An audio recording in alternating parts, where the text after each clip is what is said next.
Breaking news చూస్తున్నాం. బంగారు ఉత్పత్తిలో ఆంధ్రప్రదేశ్ కీలకంగా మారింది. కర్నూలు జిల్లా జొన్నగిరి గ్రామంలో భారీ బంగారు నిక్షేపాలను గుర్తించడమే కాకుండా వెలికితీత పనులు కూడా అధికారికంగా ప్రారంభమయ్యాయి. స్వాతంత్ర తర్వాత దేశంలోనే అతిపెద్ద ప్రైవేట్ రంగ బంగారు గనుల ప్రాజెక్టుగా జొన్నగిరి గోల్డ్ ప్రాజెక్ట్ నిలవనుంది. Geo Mysore services India private limited సంస్థ దాదాపు 400 కోట్లకు పైగా పెట్టుబడితో ఈ జొన్నగిరి గోల్డ్ ప్రాజెక్టును చేపట్టింది. సుమారు 559 హెక్టార్ల విస్తీర్ణంలో ఓపెన్ పిట్ మైనింగ్ పద్ధతిలో తవ్వకాలు జరిపే బంగారం వెలికి తీయనున్నారు. జొన్నగిరిలోనే దాదాపు 50 టన్నుల బంగారు నిల్వలు ఉన్నాయని అంచనా. పూర్తి స్థాయిలో ఉత్పత్తి మొదలయ్యాక రాబోయే 15 ఏళ్లలో టన్ను శుద్ధి చేసిన బంగారాన్ని ఉత్పత్తి చేయవచ్చని అధికారులు అంచనా వేస్తున్నారు. భారత్ ఏటా 800 టన్నులకు పైగా బంగారాన్ని వినియోగిస్తుండగా దేశీయ ఉత్పత్తి చాలా తక్కువగా ఉంది. కర్ణాటకలోని హుట్టి గనుల నుంచి సుమారు 1.5 టన్నుల బంగారం మాత్రమే ఉత్పత్తి అవుతుంది. కోలార్ గోల్డ్ ఫీల్డ్స్ 2000 సంవత్సరంలోనే మూతపడిపోయాయి. జొన్నగిరితో పాటు రామగిరి, జవ్వాకుల, చిగురుకుంట, బిస్నాథం వంటి ప్రాంతాల్లో కూడా బంగారు నిక్షేపాలను గుర్తించారు. చిత్తూరు జిల్లాలోనూ బంగారం ఖనిజ నిక్షేపాలున్నట్లు పరిశోధనలో తేలింది. జొన్నగిరి పరిసర ప్రాంతాల్లో మరో 1200 ఎకరాల్లోనూ త్వరలో తవ్వకాలు జరపనున్నారు.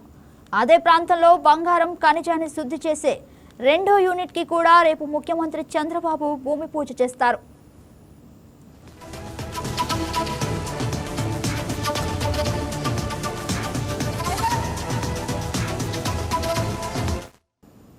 ఇదే అంశానికి సంబంధించి మరింత సమాచారం మా స్పెషల్ కరెస్పాండెంట్ మురళీకృష్ణ లైవ్ లో అందిస్తారు.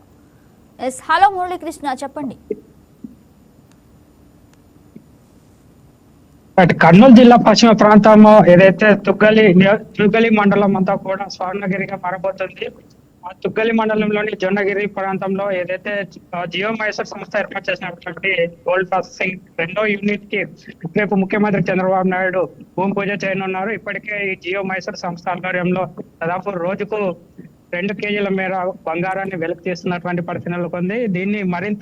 ఈ ఉత్పత్తిని మరింత పెంచేందుకు గాను 2వ యూనిట్ ను ప్రారంభించేందుకు కూడా జియో మైసూర్ సంస్థ భారీగా పెట్టుబడులు పెట్టి ఈ ప్రాసెసింగ్ యూనిట్ ని ప్రారంభించేందుకు కూడా ముఖ్యమంత్రి చంద్రబాబు నాయుడు చేతుల మీదుగా ప్రారంభించేందుకు కూడా సిద్ధమైందని చెప్పుకోవచ్చు. దీనికి సంబంధించి ముఖ్యమంత్రి చంద్రబాబు నాయుడు రేపు ఉదయం 11 ప్రాంతంలో జొన్నగిరి ప్రాంతానికి వచ్చి జొన్నగిరి ప్రాంతంలో ఏర్పాటు చేసినటువంటి హెలిప్యాడ్ కి చేరుకున్నారు. అక్కడి నుంచి జియో మైసూర్ సంస్థ గోల్డ్ మైనింగ్ ప్రాంతానికి చేరుకొని అక్కడ పరిశ్రమను క్షుణ్ణంగా పరిశీలించిన తర్వాత 2వ యూనిట్ కి సంబంధించినటువంటి భూమి పూజ కార్యక్రమంలో పాల్గొంటారు. దీనికి సంబంధించి ఇప్పటికే జిల్లా అధికారులంతా కూడా సర్వం సిద్ధం చేశారు. ముఖ్యమంత్రి పర్యటన సందర్భంగా ఈ ప్రాంతంలో తీసుకోవాల్సినటువంటి భద్రతా ఏర్పాట్లను 2 రోజులుగా దగ్గరుండి మరి ఆ జిల్లా ఎస్పీతో పాటు జిల్లా కలెక్టర్ పరిశీలిస్తున్నటువంటి పరిస్థితులు ఉంది. ఈ నేపథ్యంలోనే ఈ ప్రాంతంలో తెలుగు తమ్ములు కూడా భారీగా చేరుకుంటున్నటువంటి పరిస్థితులు ఉంది. ముఖ్యమంత్రి చంద్రబాబు నాయుడు రేపటి రోజున పాల్గొనబోయేటటువంటి ఈ ప్రాసెసింగ్ 2వ ప్రాసెసింగ్ యూనిట్ అదే రకంగా ఈ భూమి పూజ తర్వాత కార్యకర్తల సమావేశంలో పాల్గొంటారు.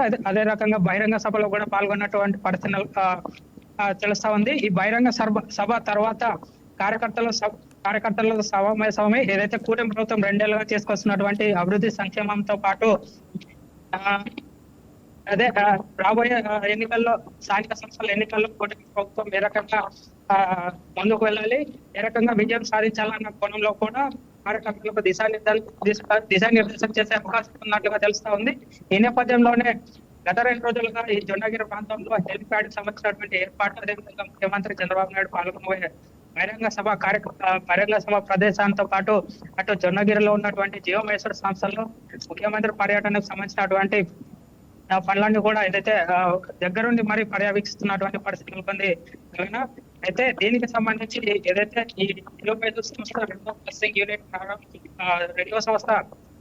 రెండవ ప్రాసెసింగ్ యూనిట్ భూమి పూజ కార్యక్రమంలో పాల్గొన్న తర్వాత ముఖ్యమంత్రి చంద్రబాబు నాయుడు ఇదే ప్రాంతంలోనే భారీ బహిరంగ సభ కూడా ఏర్పాటు చేస్తున్నారు. ఈ భారీ బహిరంగ సభకు దాదాపు 5 నుంచి 10,000 మందికి పైగా జనాభా వస్తారన్న అంచనాతో భారీ భద్రతా ఏర్పాట్లు కూడా పూర్తి చేస్తున్నటువంటి పరిస్థితులు ఉంది. దీనికి సంబంధించినటువంటి రోడ్ మ్యాప్ కూడా ఇప్పటికే పూర్తి చేస్తారు. ఇవాళ ఏదైతే ముఖ్యమంత్రి హెలిప్యాడ్ కి సంబంధించినటువంటి ట్రయల్ రన్ కూడా ప్రారంభించే అవకాశం కూడా స్పష్టంగా కనిపిస్తుంది. మరికొద్ది సేపట్లోనే ఈ హెలిప్యాడ్ కి సంబంధించినటువంటి ట్రయల్ రన్ కూడా చెక్ చేసే అవకాశం ఉంది. అయితే అధికారులు ఇప్పటికే క్షుణ్ణంగా ఈ ప్రాంతాన్ని అంతా కూడా జల్లెడ పడుతున్నారు. ఎందుకంటే ఈ ప్రాంతం అంతా కూడా చాలా మంది అంటే ఉమ్మడి కర్నూలు జిల్లాతో పాటు ఇతర ప్రాంతాల నుంచి చాలా మంది వజ్రాల వేట కోసం ఈ పొలాల్లో సంచరిస్తున్నటువంటి పరిస్థితులు కొంతమంది ఎవరైనా అనుమానితులు ఉంటే వాళ్ళని కూడా అదుపులోకి తీసుకునే అవకాశం ఉంది. కాబట్టి ప్రధానంగా దాదాపు 1000 మంది పోలీసులు భద్రతా బలగాలను కూడా ఈ ప్రాంతంలో మహరింప చేశారు.